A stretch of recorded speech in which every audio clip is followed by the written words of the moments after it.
Hotep et bienvenue à la kémitosphère. Les kémites, pensée, aspiration et vision pour la libération et la renaissance africaine. Tel est le thème sur lequel nous allons nous entretenir. Pour beaucoup d'Africains, les kémites sont des narcissiques et des dégénérés mentaux qui perdent le plus clair de leur temps à fouiller et à parler du passé de l'Égypte pharaonique et croient pouvoir faire la renaissance africaine à travers la magie noire, les gris-gris et les rituels sauvages du village, en s'en passant du christianisme et de l'islam qui sont pourtant les deux religions garants du paradis. Si je dois répondre à la place des kémites, c'est ce que je vais faire puisque j'en suis un. Je dirais que ces Africains aliénés ne jurant que par la démocratie, la mondialisation, la francophonie, l'islam, le christianisme et tous les autres éléments de la civilisation occidentale n'ont jamais pris le temps d'étudier la civilisation africaine, mais la jugent déjà inexistante et incapable de contribuer à la construction du développement de l'Afrique d'aujourd'hui. Pourquoi? Pourquoi l'Égypte pharaonique au centre des intérêts des kémites? Quelles sont les aspirations réelles et la vision des kémites pour le continent noir? C'est ce que vous allez découvrir dans cette vidéo. Je suis Alno, votre frère de combat kémite, votre frère de la cause panafricaine. Si vous êtes nouveau sur la chaîne, veuillez vous abonner tout en activant la cloche de notification pour ne plus jamais rater nos vidéos. Veuillez aussi liker la vidéo pour que les robots YouTube nous encouragent à travailler.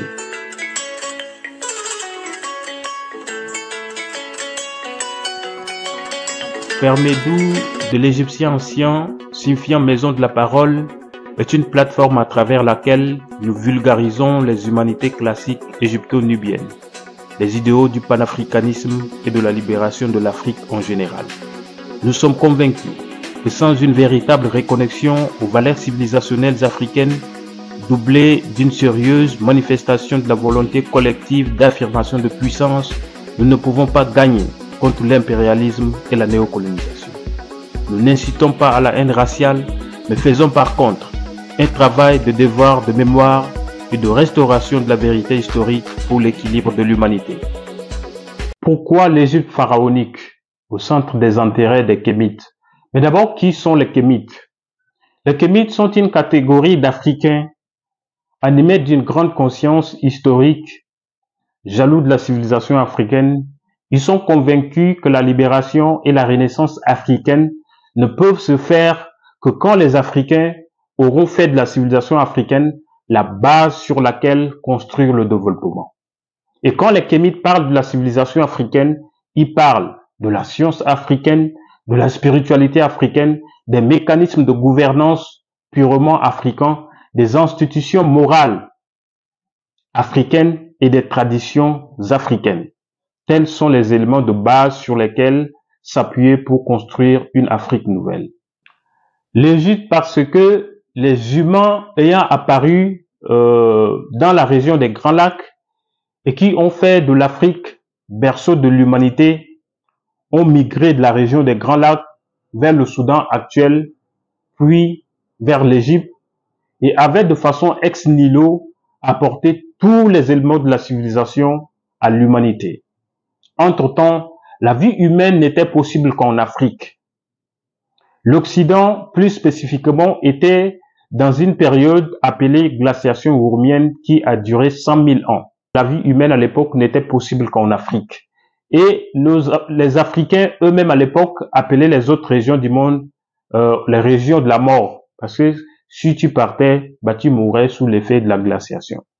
Donc, c'est du Soudan en Égypte que la civilisation africaine a atteint son apogée et s'est dispatchée un peu partout dans le reste de l'Afrique et aussi dans le reste du monde. L'Égypte pharaonique représente pour les Africains ce que la Grèce et Rome représentent pour le monde des Occidentaux. Même si nous savons aujourd'hui de sources sûres que la Grèce n'a rien créé en termes de civilisation, mais a par contre falsifié la civilisation égyptienne. L'Afrique, qui est berceau de l'humanité, est aussi berceau de civilisation.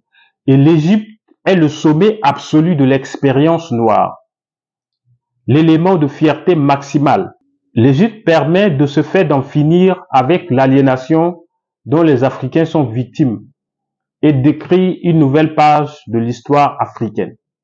Les cultures et spiritualités en Afrique sont en fait uniques et peuvent être rattachées à l'Égypte.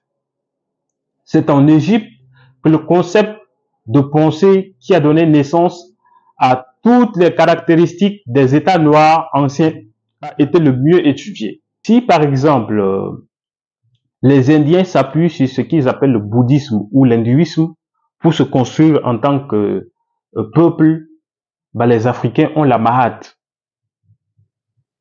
comme base sur laquelle s'appuyer pour aussi développer leur civilisation.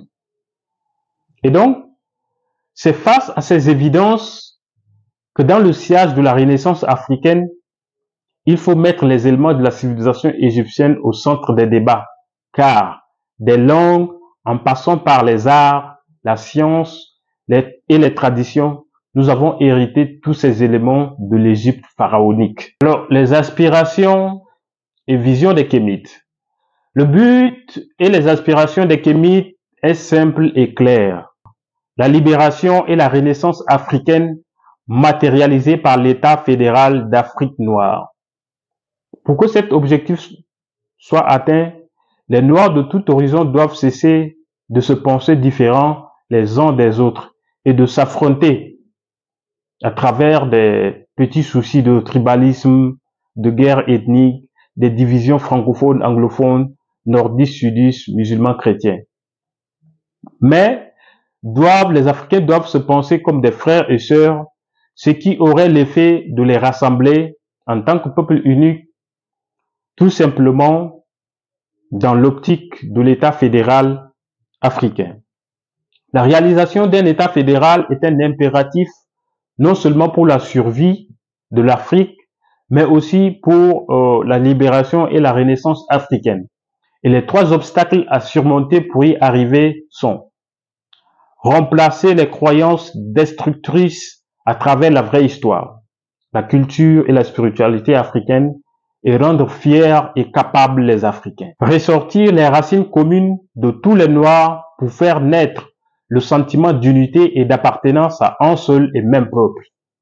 Dégager les théories politiques, économiques, ancestrales qui serviraient à bâtir l'État fédéral futur.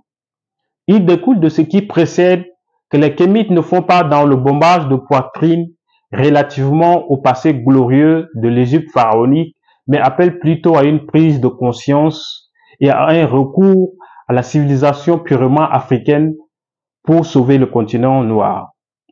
Les Kémites, dans leurs projets pour l'Afrique, ne recommandent pas l'utilisation de la civilisation africaine telle qu'elle existait depuis les ères de gloire de l'Égypte pharaonique, mais une modélisation et adaptation des éléments de notre civilisation aux réalités du siècle présent en misant sur la technologie. Si vous êtes nouveau sur la chaîne, n'oubliez pas de vous abonner.